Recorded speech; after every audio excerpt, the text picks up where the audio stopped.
In today's video, I wanted to go through and play the main story featured in Middle-earth Shadow of Mordor's DLC, The Bright Lord. Having completed the main questline for the base game, one thing was clear to me. The story was told through Talion's perspective. As the ranger was learning about the world around him, so were we.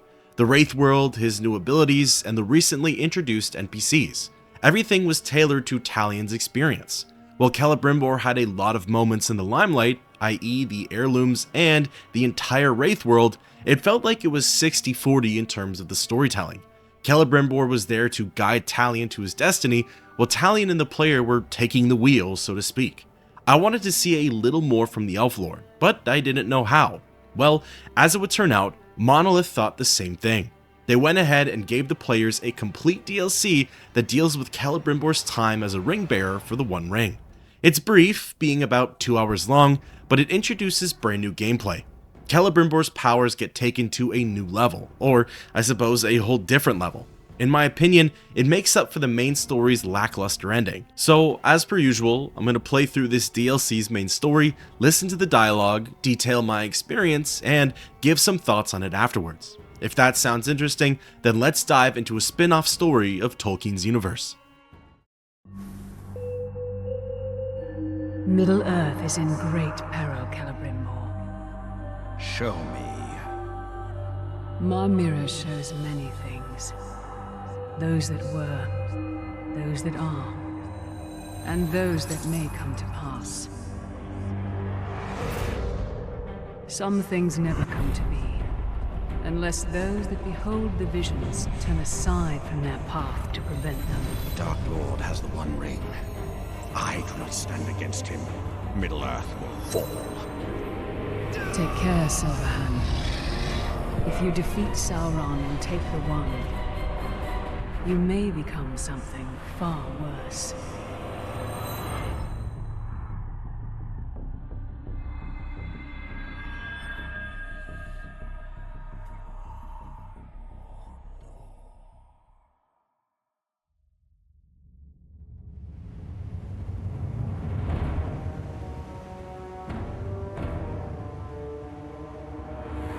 Keep searching for the elf!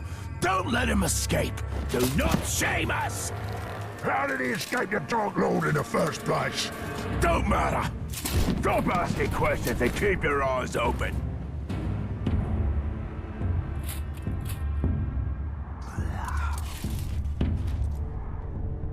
Sauron's army is without number. My kingdom lies in ruins and my family is in chains. And yet, in the One, I have a weapon that could reforge my fates and illuminate the path through this darkness.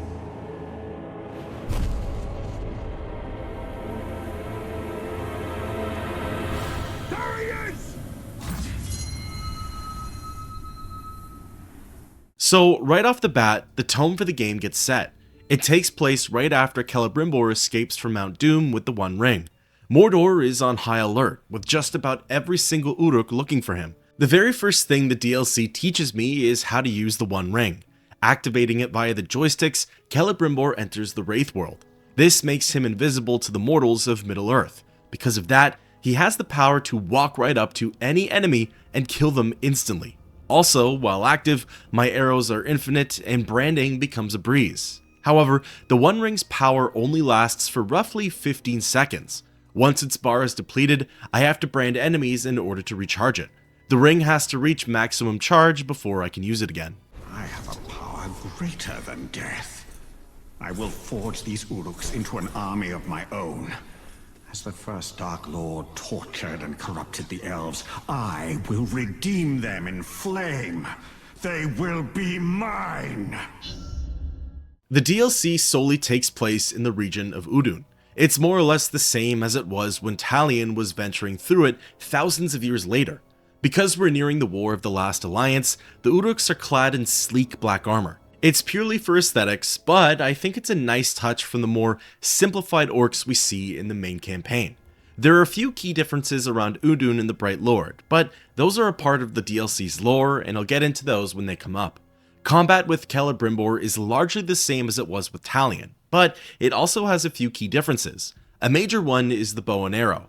The Elf Lord doesn't have Wraith focus right now, meaning he can't slow down time. So, to make up for it, arrows don't need to be charged. A simple tap of the trigger lets loose a powerful and deadly arrow. Along with that comes a feature I wanted so badly in the vanilla game, the ability to brand through Elf Shot. It's definitely overpowered as it acts as a stealth attack and has a 100% success rate. Of course, there were some implementations to help balance it out though. Even though it's a brand, it does not replenish your arrows. Furthermore, Shadow Branding uses up 3 of Celebrimbor's arrows, as opposed to the 2 that Shadow Striking uses. You can certainly feel the depletion that comes from it, however, draining your mark afterwards or collecting Elf Shot is an easy workaround. Beyond that, he can still see into the Wraith world, has several of his Wraith abilities like stunning and flashing, stealth is largely the same as it was with Talion, and the same can be said for the face-to-face combat. Right now, my objective is a simple one that reoccurs throughout this campaign. Brand a certain number of Uruks within a specific area. This then leads to the second phase of the mission. Captain Thwart Blackthorn arrives on scene, and he's brought a small group of orcs with him. This moment is meant to show the player what exactly the One Ring can do. While I was still learning the extent of its power, I got a taste of what was to come. Finisher after finisher, I could easily knock any captain's health down to 0 with one activation. Boss fights were no longer about being tactical or well prepared. They were just about using the One Ring. Once Thwart was down, I had the options of dominating or killing him, same as in the main game. Choosing to brand, I could get an early view of the Nemesis chart. Interestingly, all of the Warchiefs were already known to Celebrimbor. They were just locked behind game progression. The same went for some of the captains, although their missions could actually be embarked on. Other than for information on the bodyguards, I didn't see gaining extra intel as a necessity for Celebrimbor's storyline. You will build a tower in my name. Erect a monolith for your bright lord in defiance of the shadow.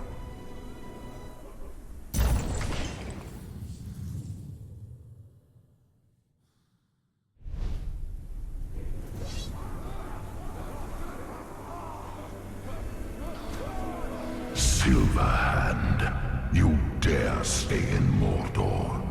You think to challenge me here, but you will fail. Your spirit will never see the halls of Mandos. Without the One Ring, you are nothing. I will tear down Barad-dûr and rebuild Eregion in the ruins. Release my family, and I will let you serve me. Bringer of gifts. So there's a bit to unpack here. Firstly, the forge towers that Talion can visit via the Wraith world, those are these very same ones. As it would turn out, Celebrimbor had them built while he was wreaking havoc through Mordor in the Second Age. They ultimately serve the same purpose as they did in the main game, waypoints and fast travel areas. Next, most of the dialogue in this DLC occurs between Sauron and Celebrimbor. Because Celebrimbor bears the One Ring, he has a direct line of communication with the Dark Lord. Honestly, kudos to Sauron's voice actor, because he puts up an incredible performance. He sounds just like how I imagined a corrupted, evil, and powerful entity should. Then, from the top left corner of my screen, I'm sure you can see what the current objective is. If you played through the vanilla story or watched my video on it, I bet it sounds real familiar. Really, for this main story of the Bright Lord, there are 2 main missions. One is to brand all of the Warchiefs, and the other is to build all of the forge towers in Udun. Return to me what is mine, betrayer. I taught you everything. Without me, you are nothing. The ring will never serve you. Every moment you resist, your family will suffer. Silence, deceiver! I forged the rings. I perfected the One. You will bow before me! The Forge Tower missions all operate in the same manner. Brand a certain number of Uruks, then take on the captains of the area. The Bright Lord DLC really plays into the build an army aspect that the main game only touched on toward the end. I personally enjoyed this style of gameplay a lot though. It combined my favorite features of Shadow of Mordor, stealth and branding. Using the tools that are available to me, I have to get around the camp and amass followers. For the most part, a lot of the Uruks are spread out or have their backs turned. I wouldn't say there was a whole lot of challenge with brainwashing 15 orcs. Plus, shadow branding takes the concept to a whole new level. Archers are now incredibly easy to take advantage of, and it acts as an excellent way to make it around the area. Once all of the Uruks were in place, I raced over to the nearby vantage point and waited for my mark to enter the space. An orc captain by the name of Snagog the Diseased arrived on scene. Similar to Thagrak, he had only brought a handful of Uruks with him. With my 15 warriors and the One Ring fully charged, this would end up being child's play. Descending on Snagog and taking advantage of his vulnerability to stealth, I then used the One Ring and tore him a new one. After a couple of finishers and a combo to the backside, Snagog was down for the count and made for the newest member of my army.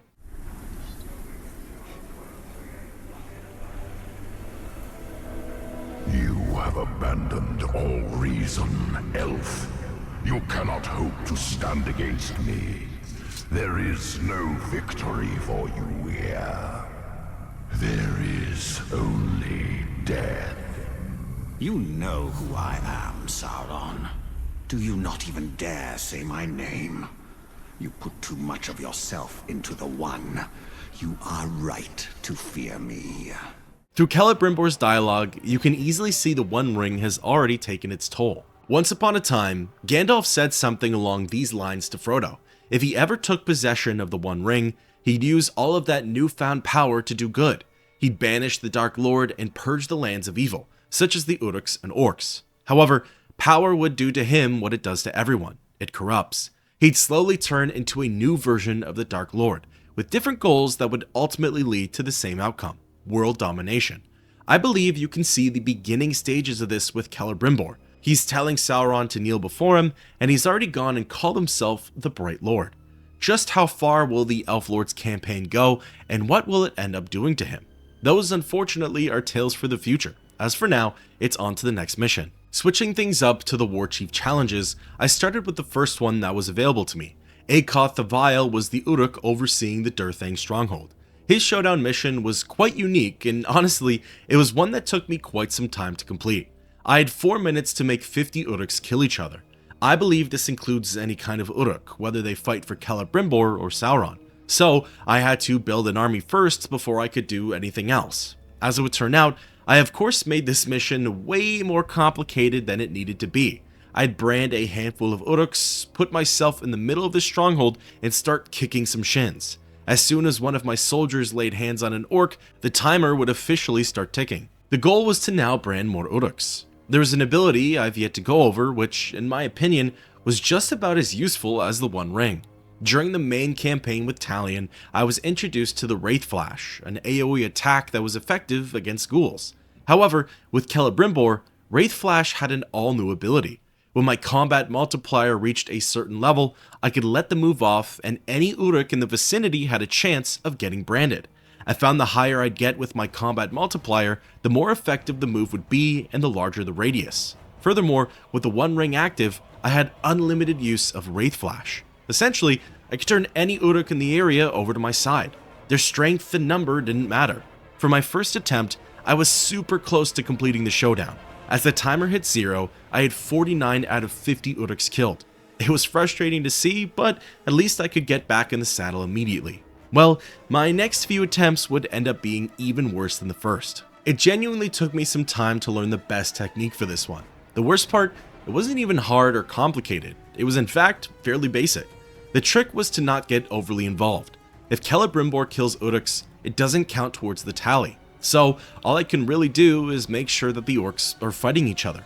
The best way to do that is to ensure that there's an even number of fighters on both sides. For a while, I was solely focused on branding orcs. However, that meant that there were no enemies for them to fight with. The same could be said if it was just me against Sauron's Uruks. So, for the winning attempt, I took advantage of yet another ability that was wholly unique to the Bright Lord DLC. By pressing on the directional pad, Celebrimbor can summon 5 Uruks to his side whenever he'd like. Doesn't matter when, doesn't matter where. 5 branded orcs would come running to his aid. From there, I just ensured that it was a 50-50 matchup. I'd stand behind my forces and brand lone Uruks when they got through. If necessary, I could also travel to other parts of Durthang and pull more enemy orcs into the fight. This tactic worked nicely, and before long, Akoth had arrived at the stronghold.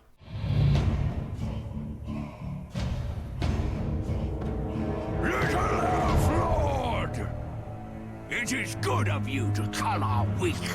Now our strong shall repay you with death of your own.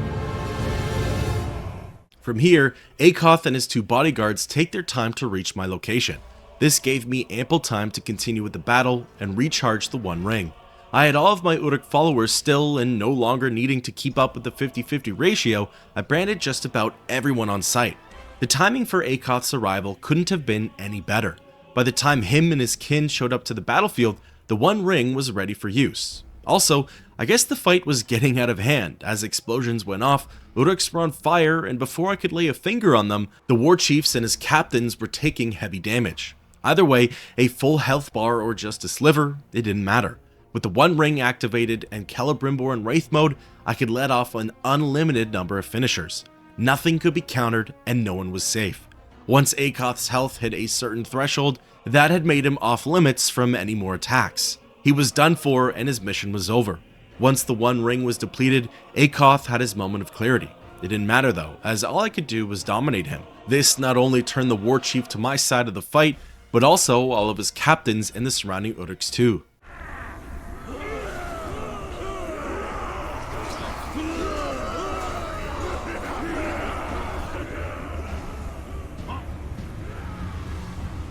You cannot resist my power, Silverhand.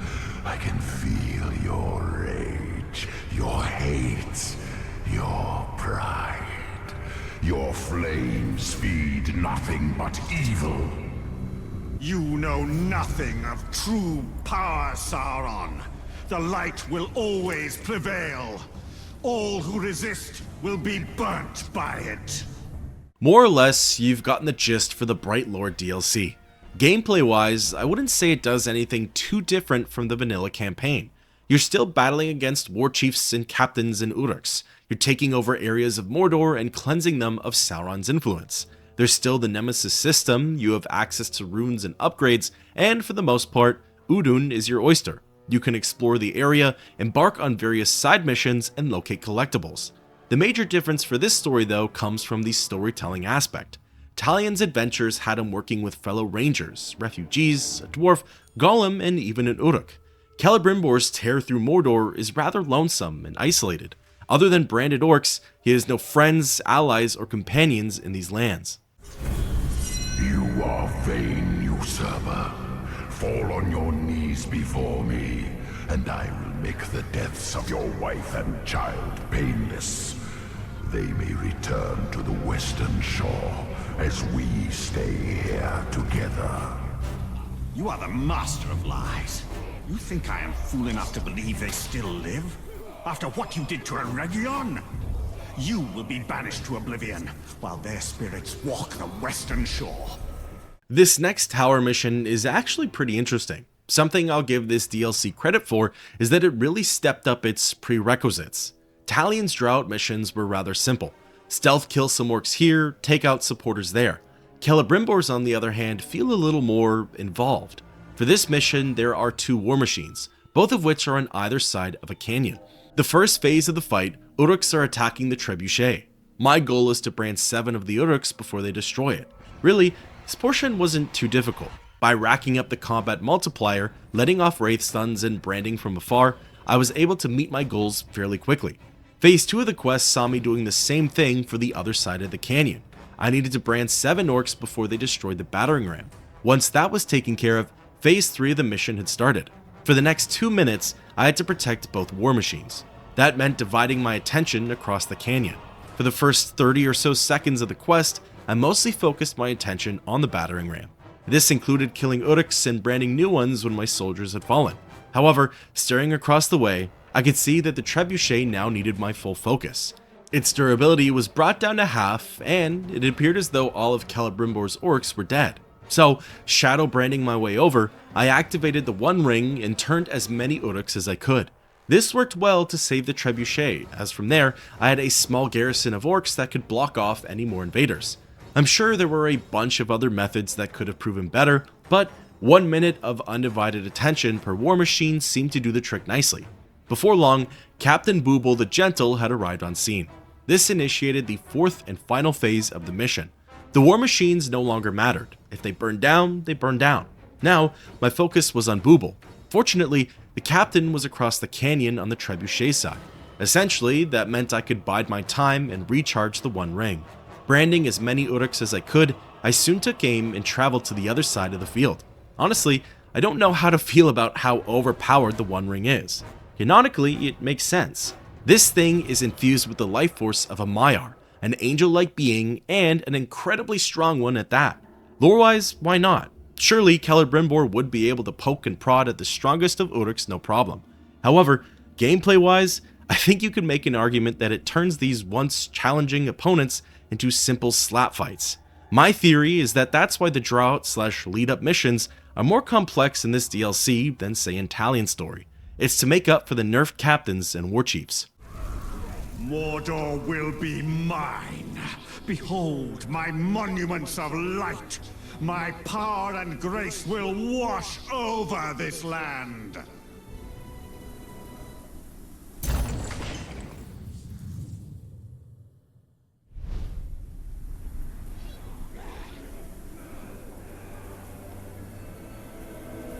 Your family will die.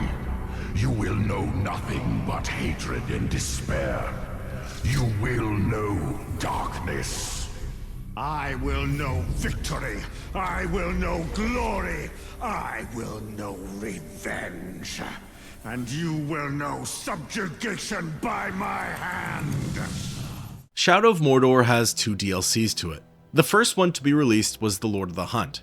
It deals with Torvin the Dwarf, taking on the beasts of Mordor, and encountering new variants of Uruks. To be honest, I wasn't all that interested in Torvin's goals, storyline, or gameplay. While I don't think it's a fair reflection of his DLC, it just wasn't the one that I wanted to start with. According to several online forums, The Lord of the Hunt wasn't as well received as the Bright Lord. Apparently, fans thought The Lord of the Hunt had gameplay features that should have just been a part of the main game to begin with.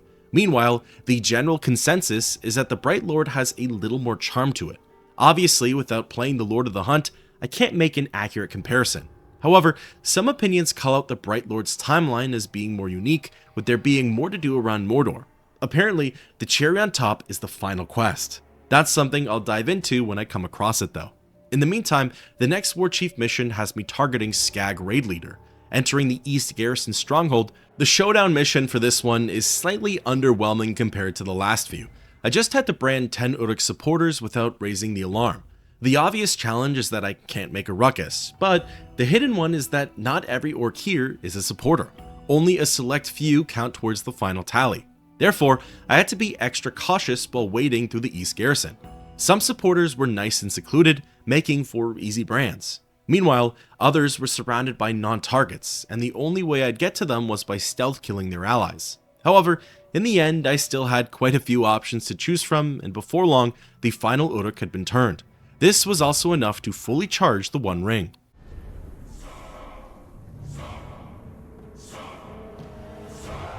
I know you're here! Your tiny insurrections are a joke! Face us in the open! Face your end! With Skak at the stronghold, the rest of the job was fairly straightforward. Reading into his weaknesses, the Warchief could be damaged by stealth finishers. Instead of obliterating him right away, I decided to play with my food a bit, but only for a little though. I managed to get off 2 stealth attacks which lowered his health to about half. If I really wanted to, I could have just kept this process going. All I had to do was keep calling on my branded Uruks, disappear onto a rooftop, and drop down onto Skak's head. However, the One Ring had called out to Celebrimbor, and believe me, no one on Arda could resist the answer. Except for maybe Tom Bombadil, but that's neither here nor there. Kill me if you must, but I will never serve filth like you. Sauron is Lord, and your followers will suffer.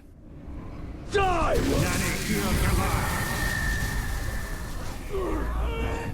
Curse that snake. I'll get him next time.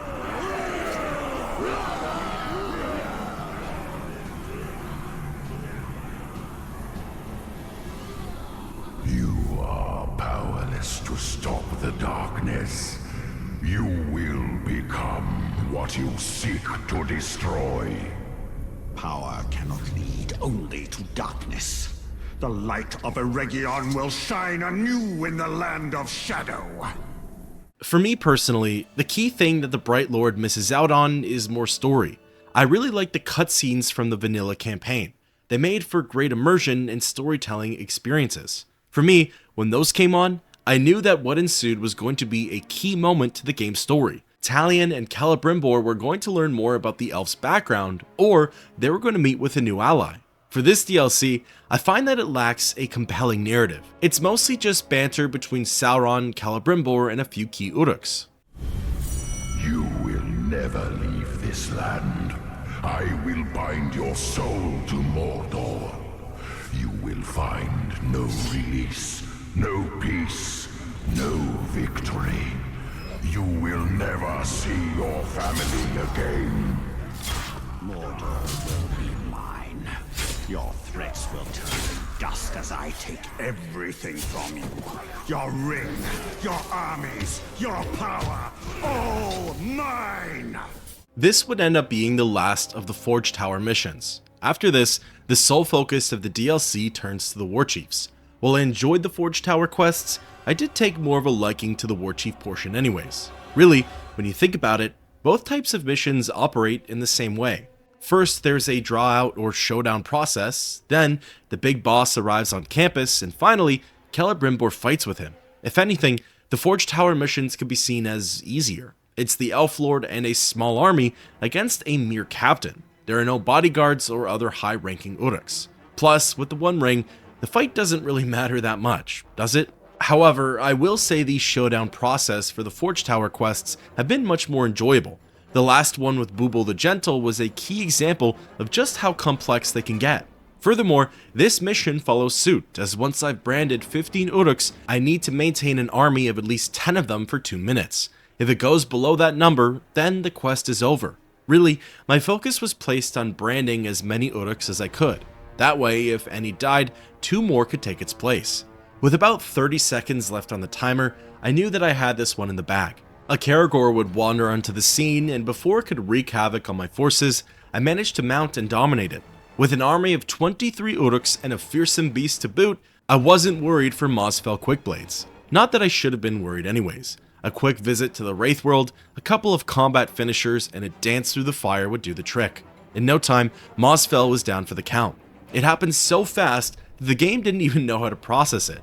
Not saying anything, Quickblades just sort of awkwardly stared at me for a few seconds. I genuinely thought the game was glitched up until it brought me over to the Nemesis system.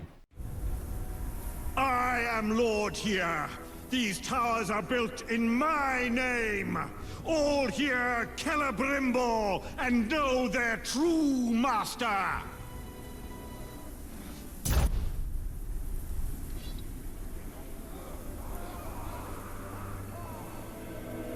I will flay your corpse and mount it for all Mordor to see. Your skin will fly in the wind as a flag to your failure. There will be no limit to my power. All will tremble before the white hand of Mordor. Again, there's some very clever dialogue here that comes from Celebrimbor. He refers to himself as the White Hand, and says that all will tremble before him. It sounds as though this is no longer just about Sauron and his forces. Let's say Celebrimbor is successful in destroying the Dark Lord. What happens next? Does he just stop there and toss the ring into Mount Doom? Or does the power further corrupt him? Does he let his inhibition and impulsive behavior take over and move on to the other parts of Middle-earth? Really, I don't see a good outcome for him here. From there, the next Warchief mission comes into play. Without trying to sound like a broken record, it feels like each showdown stage tries to one-up the last, which I have no complaints about. For this one, 5 of Celebrimbor's Uruk followers are being held prisoner at the nearby stronghold. My objective is to free every single one. Essentially, the process has me locating a follower, slaying all of the nearby Uruks, and freeing the prisoner when the moment is right. Sounds simple enough, right? Well, each rescue would end up getting more complex. It'd go from a secluded area on the outskirts of camp to a densely populated zone that's patrolled by captains. Fortunately, there wasn't anything in the rules about raising the alarms. So, while doing this stealthily would arguably be more satisfying, it would end up being more efficient to head on in, swords blazing. Plus, if you recall, I have the ability to summon 5 Uruk followers pretty much whenever I want. I found the best strategy to be shadow branding in, calling over orc followers, building up my combat multiplier, wraith flashing, and then cutting my follower loose. I know, a pretty big schedule. More or less it worked like a charm every time. Of course, if I ever got too greedy, I get my combos broken up and tossed around amongst the Uruks. This just prolonged the process. However, it never ended up being anything to worry too much about.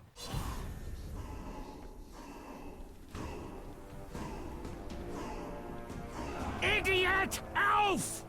Your kind is soft! I knew you would come to rescue this filth! There is no room for weakness in Mordor! We will eradicate you! With Rug the Crafty now on site, the rest would be history. Staring down the Warchief from across the plains, I took some pot shots at him via my elf shot. To my delight, he could be damaged by ranged attacks. So I shadow struck over, got acquainted with his bodyguards, and unleashed the terror of the One Ring. At this point, I don't even really know what to say about these fights. They don't require any skill or preparation. So long as I have the One Ring charged up, Warchiefs and captains alike will fall. There's literally nothing that they can do about it. Keep your disgusting hand away from me, elf king! I will not submit!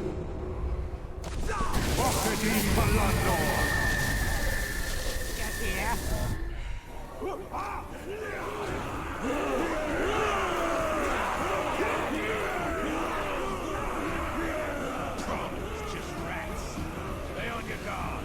Your victories are hollow. Every step you take brings you closer to your doom. You speak from fear. Udun slips from your fingers so easily. There is nothing I cannot take from you. From here, the repetitiveness of the Bright Lord's content comes to an end. There are no more Forge Tower missions, and this next Warchief showdown works a little differently. The title for this one is The Dark Lord Answers. I thought for sure I'd have to go through all 5 Warchiefs in a linear fashion. However, with only 3 out of 5 bosses branded, Shadow of Mordor decides to throw a wrench in that idea. Instead, it offers up the remaining Warchiefs on a platter and does it in a semi-unique way.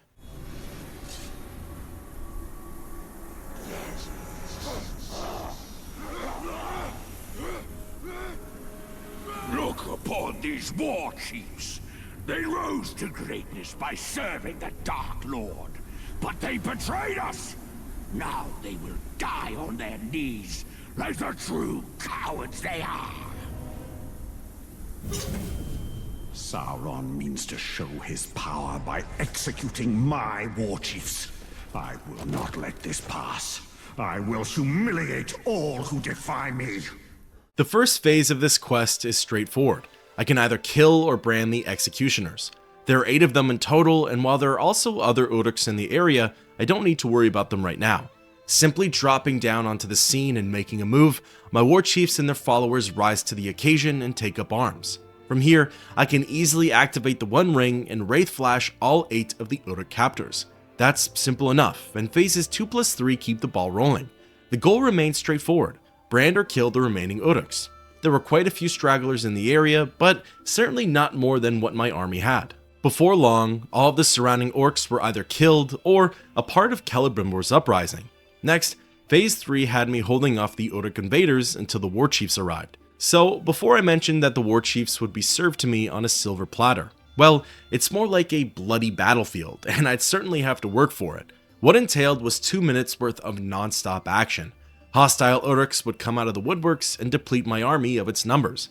I didn't see this part as being difficult per se, but I did view it as a clever way of wiping out my forces. At first, I was solely focused on killing the Uruks, no survivors sort of mentality.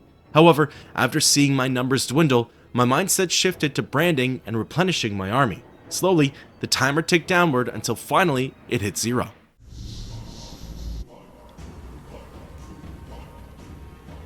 We knew you would come for your pets! We will end your terror in Mordor! We will end your evil! Tombhorn was still a decent ways away from the battle. So while he slowly crept his way over, I kept up with the fight and continued to brand as many Uruks as possible. However, that was quickly put to an end with Gorfel the Massive's appearance.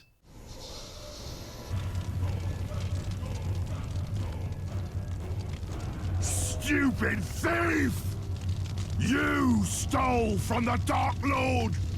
Your confusion on Uruks! You're a monster! Well, as minuscule of a challenge as this would be the first time where I needed to take out 2 head honchos in one go. So how would that fare with abusing the One Ring? As it would just so happen, it wasn't that bad.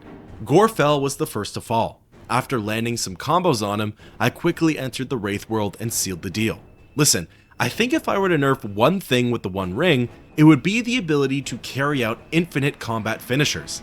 Leave the unlimited elf shot, leave the wraith flashes, leave the invisibility, but the ability to kill anything instantly for 20 seconds is probably a little too overpowered. Normally, I'm all for exploits and cheesing the system. I make for the worst Dark Souls player because when the deaths start racking up, I'd rather throw in the towel than live through the stress. So with that being said, when I'm complaining about something being too easy, that usually means it's a little too easy. Of course, no one's forcing me to use the One Ring for these fights. If I really wanted to, I could do everything the old-fashioned way and fight the Warchiefs head-on. However, there's just something so tempting about it. You know, they did a great job at making the One Ring so powerful when I could literally feel the temptation coming through the video game. I've thought about honing in on my enemy's strengths and weaknesses, but why bother when this legendary weapon can do all of the heavy lifting for me? Will you give me the choice of death, or will you corrupt me too?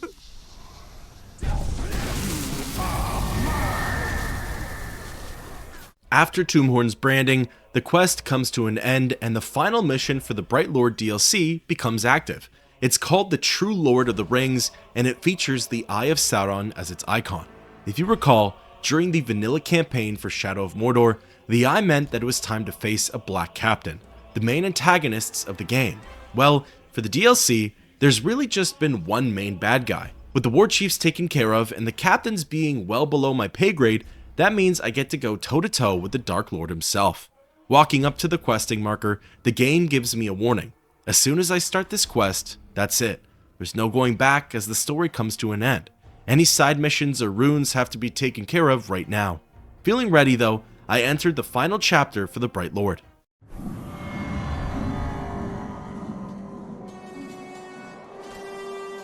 Face me, Sauron!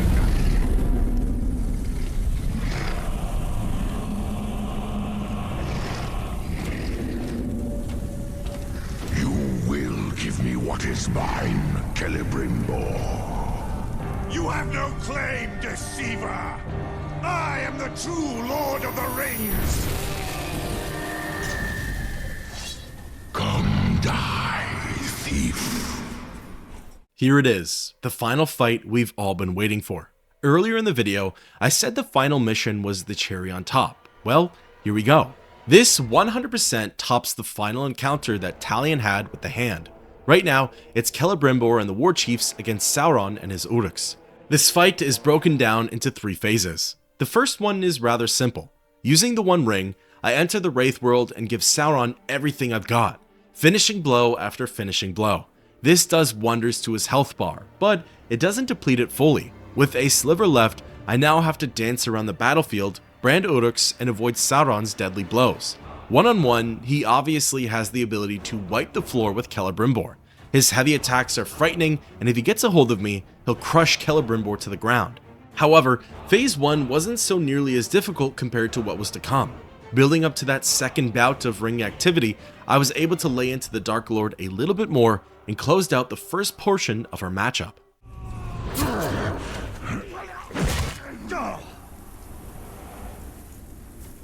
Arrogant fool. Do you really think you can defeat me so easily? What's yours has always been mine!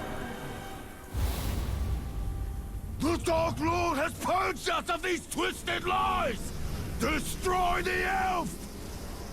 When it started, Phase 2 was bewildering to me. Sauron had flipped a switch, and all of a sudden, all of the Warchiefs had snapped out of their branding.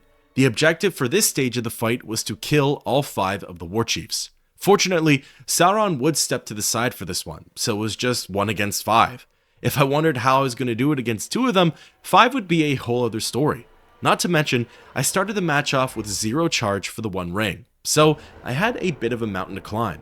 In any case, the approach here stayed the same. Build that combat multiplier, wraith flash as many enemies as possible, charge the ring, and hone in on a Warchief. Doomhorn Evil Eye was the first one to go. It seemed as though I had enough charge with the ring to kill off a Warchief and deal a couple of combat finishers to another.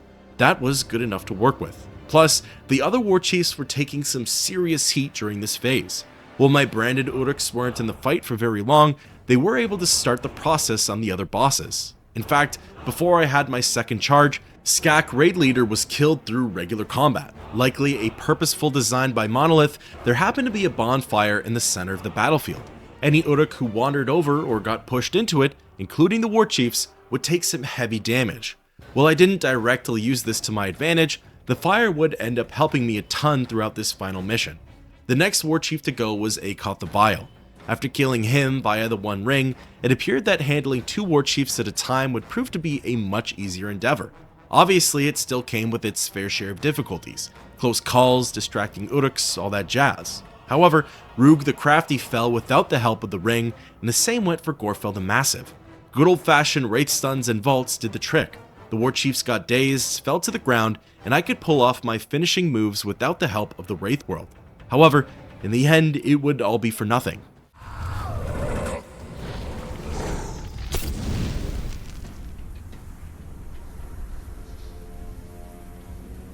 Obey your true master.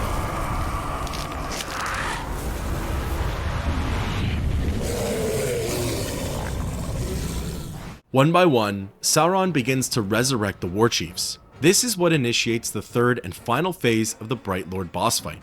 Luckily, I had my 3rd charge of the 1 ring ready to go, and before he could start pulling up more dead Warchiefs, I got my licks in on the Dark Lord.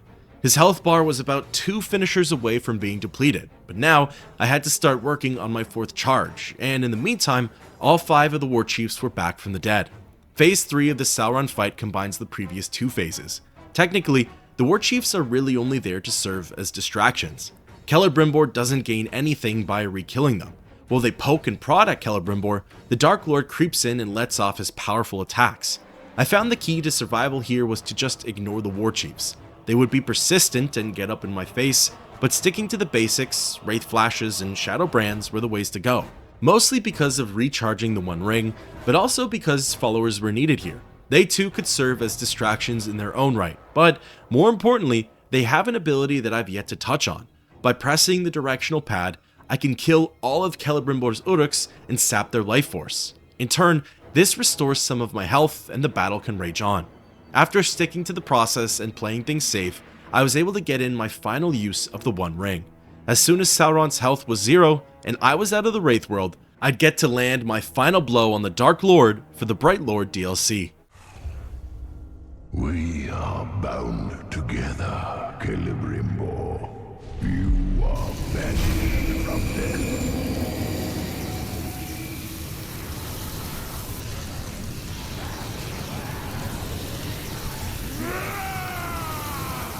Take his...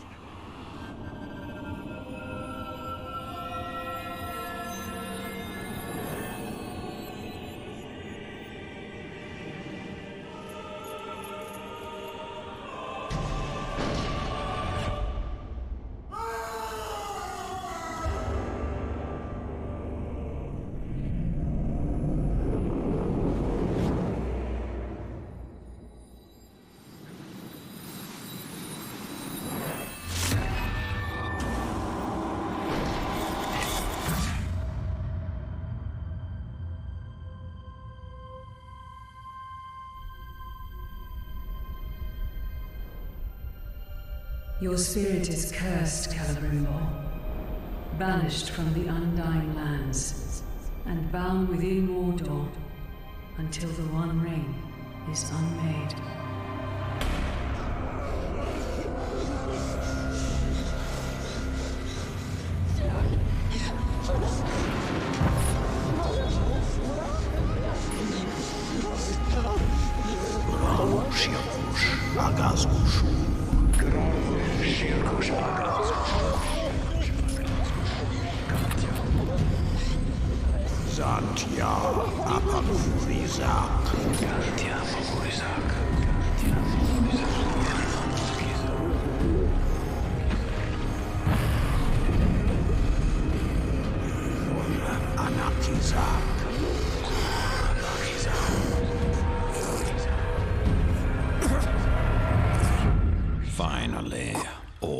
will fear me and rejoice.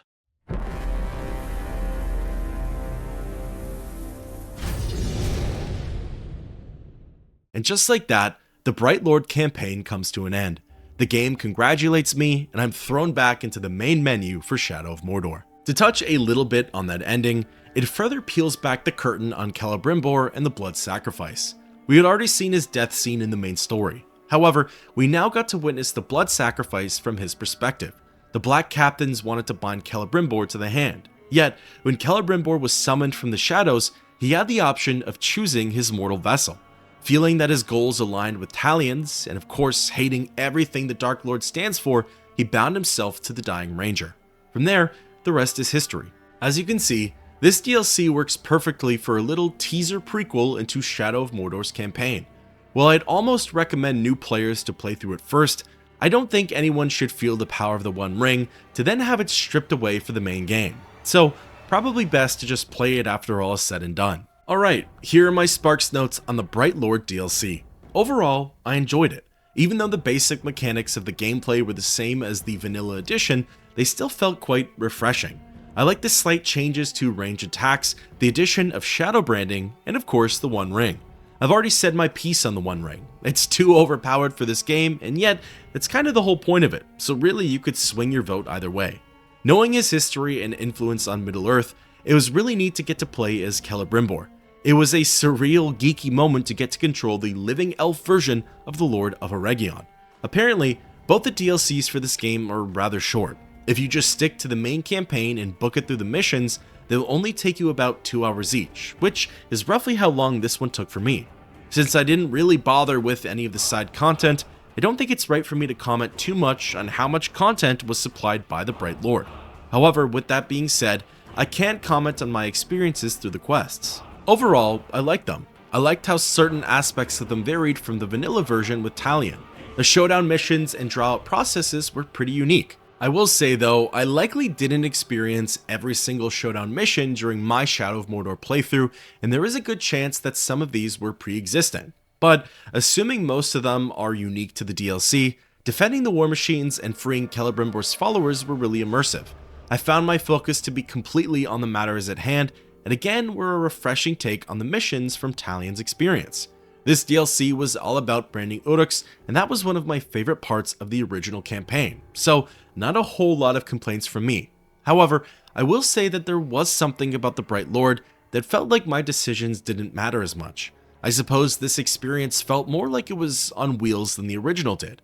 Because it was meant to follow a small and linear path, it didn't play too much into the captains, and it essentially cut the Warchief hunt short at 3 out of 5. I think my biggest gripe though was the lack of narrative and story that came from this DLC. It just didn't offer much in terms of character arcs, storytelling, and pacing. These felt like missions that could have been easily carried out by Talion, and in fact, were carried out by Talion. If Monolith included just one more series of quests for this DLC, perhaps focusing more on a narrative and maybe bringing out a new character for Celebrimbor to banter with, this experience would have been brought to the next level for me. Now, with that being said, I agree with the general online consensus. That final fight with Sauron was amazing. In many ways, it makes up for the boring and lackluster duels that Talion had with the tower and the hand. It had me on my toes the whole time, it was long and fleshed out, and it was rather difficult. It had managed to implement the One Ring's power in a creative way, building an entire boss fight around it. To me, that final boss fight left a lasting impression, and if you can get a hold of this DLC for free and are interested in playing through it, that's when I'd recommend it to you. Thank you everyone for coming along this journey with me. I'd love to know your thoughts on the Bright Lord down below, and until next time, keep on adventuring.